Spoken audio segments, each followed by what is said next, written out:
What's up, fam? It's your boy Demuir here, purveyor of all sounds underground. Thank you for joining us on our YouTube channel today, where I will be discussing the topic of gain staging. Some of you don't know what that is. It certainly took a while for me to grasp it. But before I jump into the details of that, what I need from you is that SLC.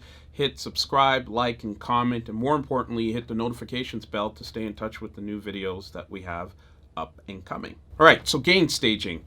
First and foremost, what is it? There are a lot of technical definitions about this, so I'm going to say this in the most pragmatic point of view.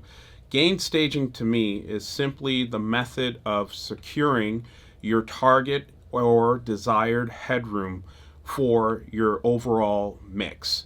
And this could be from both a recording and a mixing perspective. The simplest point of reference to know that you're not gain staging properly is when your complete mix is clipping, like we're talking well above 0 decibels into the reds. And what you want is the ability to have that desired 6 dB headroom, like I've shown you in previous videos with my templates. So let's talk about what are some of the things that take you over the desired headroom. Well, for one, the most common mistake that people make is just the fact that when they're putting in plugins, they do not level match. So as you know, I use SonarWorks on my overall master bus, and it has what is called a safe headroom indicator, which you can adjust. Because my template is at minus 6 dB, let's say when I turned on SonarWorks, it was minus 11. So when I'm ready to bounce the project, what I have is an immediate deviation from my target headroom versus where SonarWorks was. And as a result, once I take SonarWorks off, you see some immediate clipping happening where my total mix is in the reds. So that's one example of not level adjusting from a plugin perspective.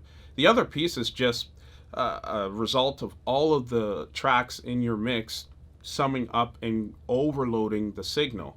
So what I generally tend to do to correct gain staging issues is I look at my overall project, and as you'll see in the screen capture below, I look at the areas that are going above 0. And it doesn't necessarily mean that I engage the gain plugin on every track. It just means I put them in the problematic areas, and even sometimes on my overall main bus out, and I make adjustments to ensure that I get the minus 6 dBs that I'm desiring.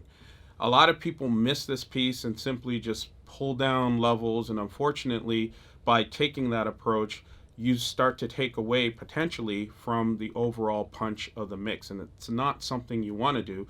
You just want to make sure you're managing the signals going into the specific tracks and along its journey to get the desired headroom that you're looking for. A lot of DAWs have this plugin. In Logic it's called Gain.